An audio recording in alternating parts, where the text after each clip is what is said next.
Hello and welcome to the Album Man, and I'm really excited to be reviewing Joan Jett's Unvarnished. So this year we've had quite a few comebacks for David Bowie's, Black Sabbath, and now we have Joan Jett. So this has lived up to the other two? Well, we'll have to see. As, yeah, Unvarnished shows the return of the female rock icon, and it's her first album with truly new material, I believe, since 2004's Naked, which was a Japan-only release, and later re-released in 2006 in the US and Europe as Sinners. I honestly can't say I've listened to that album, to be honest. I really haven't. Joan Jett for me, very much 80s, late 70s type things, you know. They're the only eras I really know, to be honest. Everything, you know, I like pretty much everything from, well, Bad Reputation to Up Your Alley, really. They're just great string of albums. And yet this album has been produced and co-written with her long-time writing partner Kenny Laguna, which is nice to see. He definitely co-wrote some of her best songs and produced them. So, you know, it's been a while, so does she still, at an older age, does she still have the energy and anger, the angst against the world, a punk rock attitude, a classy, catchy, pure rock and roll? Well, she's certainly become more reflective on this album and deals with some more mature themes that don't just involve partying and getting drunk.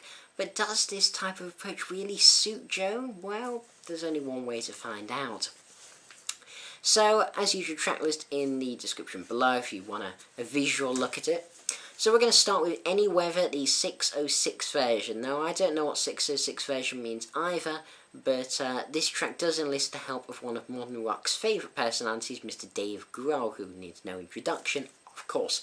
And I'm going to guess does drums on here, though. I was reading an interview with Jett where, I don't know, certainly on the first version, don't know the 606 version, no clue. But on the first version, he seemed to record some, like, bass and lead guitar on it as well, and things like that. But, anyway, this song's a fantastic opener, and I have to say, and, you know, Joan Jett just, she sounds great. I mean, her voice sounds much the same as it did in the 80s, and this has that same catchy rock with that sort of punk edge vibe that I've always loved about Joan. I mean, she was one of the first rock artists I ever got into, with the I Love Rock and Roll album being one of my first ever CDs, as I was just infatuated with that song when I was younger. So this type of music goes down pretty damn well with me, and I like the piano accompaniment to this song. It really helps drive it.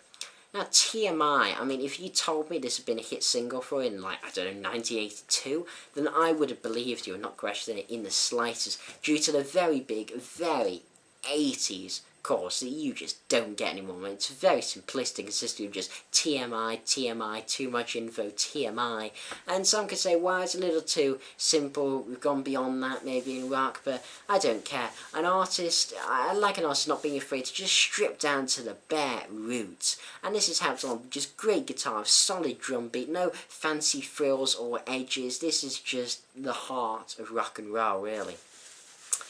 Now, Soulmates to Strangers. This was apparently co-written, or I don't know, co-written by Laura Jane Grace of Against Me.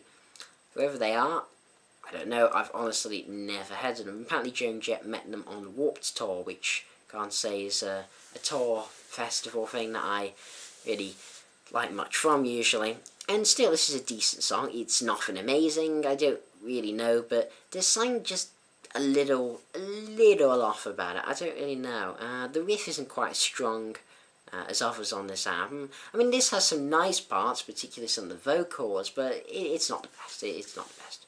Make It Back. This is a very classic Jett-sounding track, and I want to know how they produced the guitar on this track, because it sounds very different to the rest of the album, to be honest, but it has this really retro 80s feel. Honestly, sounds like it was recorded back then. It has a very raw sound quality to it, not the, you know, over-polished sheen that modern guitars seem to have that always kind of gripes me a bit. I like the imperfections, and I find we're losing that a bit in rock music, but, you know, Joan Jett's always been one for, you know, more of the edge on music. And yeah, the guitar solo is probably the best on the album, very nice. I mean, this album's not big on guitar, so of course, you know, Jett has always been a rhythm guitarist, so gets other people to play the lead, and you know, her music's never been about the guitar solos, and that's fine, to be honest. And yeah, I like this track quite a lot. Again, it has a very Jett feel to it, and the type of song only really she can do. Now, Hard to Grow Up. Oh, also Make It Back, I believe, is about Hurricane Sandy, though I really wouldn't have known that had I not read it. There really is barely anything indicating that it was about Hurricane Sandy. I mean, it sounded pretty unrelated to me. Anyway, Hard to Grow Up. This is different thematically, and what I hinted about earlier is dealing with more mature themes, and while the lyrics here are a little too overt for my liking, I personally prefer subtlety in conveying lyrical themes, but Jett's never really been the most subtle lyricist or the greatest. But still, it's a heartfelt song dealing with growing up and losing her mum, and she really goes all out vocally with a very powerfully driven, enigmatic and fantastic chorus. You see, well, Make It Back was a great song. I said, I liked it.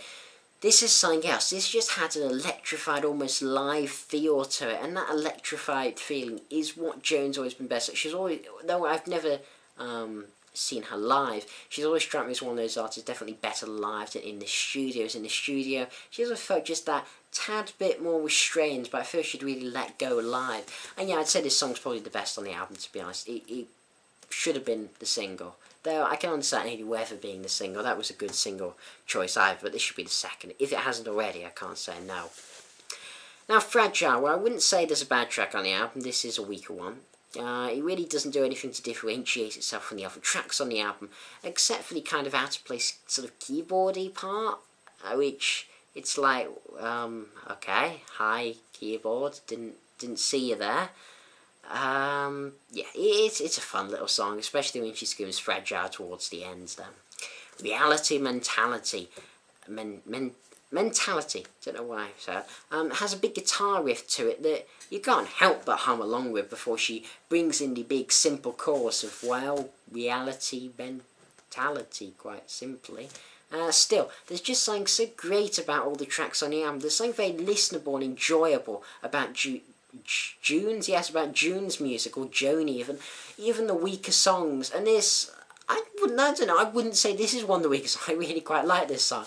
I mean, its instrumental and vocal hooks I find pretty appealing. It's short and sweet and nothing more, and that kind of encapsulates the whole album, really. Bad as We Can Be Indifferent, I'm going to talk about these together. As contrary to the latter's name, they aren't actually that different, really. They're both nice punky rock and roll songs. I don't want to be too harsh, as while I do subjectively find them, fun, great songs. They kind of feel like, really. Especially Different, which is the worst track on the album. It's one of these songs that you get quite a few artists talk about, oh, it's okay to be different. It's like, yeah, people have been there, done that. It's not a thing we really need more about, I'm afraid. If I'm going to be a bit... maybe that was a bit too harsh of that theme, to be honest. It's not that bad. Yeah, that was too dismissive, that's the word. Anyway, Everybody Needs a Hero. Oh my god, what a song. I mean, I think this song surprised, I imagine, a lot of people as it did me. It's a really beautiful ballad with no overdriven rock guitar at all. No, instead we get orchestration. And this is a gentle, extremely heartfelt song. I think it's fantastic. It's a wonderful, wonderful album closer. Very un-Joan Jett, but it works. It really showcases an interesting, softer side to her voice, let's say. Yeah, it's nice. I wish it was a tad longer though. It's only 2 minutes 35. I'm not quite sure what I'd do to extend it, but I don't know, it just seems to fleet a bit too quickly, really. But overall, as a Joan Jett fan for a long time, I think this is a great fun album that's, as I said earlier, very replayable, very listenable, just again, over and over again. They're not something I'd recommend to someone unaware of her music, as if I'm going to be objective here. I hate to say it, but this album relies on nostalgia for her music. It really doesn't do anything particularly out of the blue. It doesn't push a song, it doesn't push any boundaries, doesn't do anything, I hate to say it, particularly special, but that doesn't mean I personally didn't find a lot of the album I did like. I'm going to give it a 7.5 out of 10 as my purely subjective rating. I'm not saying objectively it's far off that, but I can't help it. I have quite a lot of nostalgia for Joan Jett, even though I hardly grew up in the 80s. But its length of 35 minutes, which is bloody short, and some filler keeps it down. It's one I'll personally buy and enjoy, but I wouldn't recommend it to everyone, only those who are Joan Jett fans. And I think you find stuff you like from it, but don't expect to be blown away. This isn't half as good as Bad Reputation, I Love Rock and Roll, or my personal favourite Joan Jett album, Up Your Alley. So yeah, that's my review of Joan Jett's Unvarnished. This has been the Album Man. Thanks for watching. Comment, rate and subscribe. And as usual, long live rock and roll.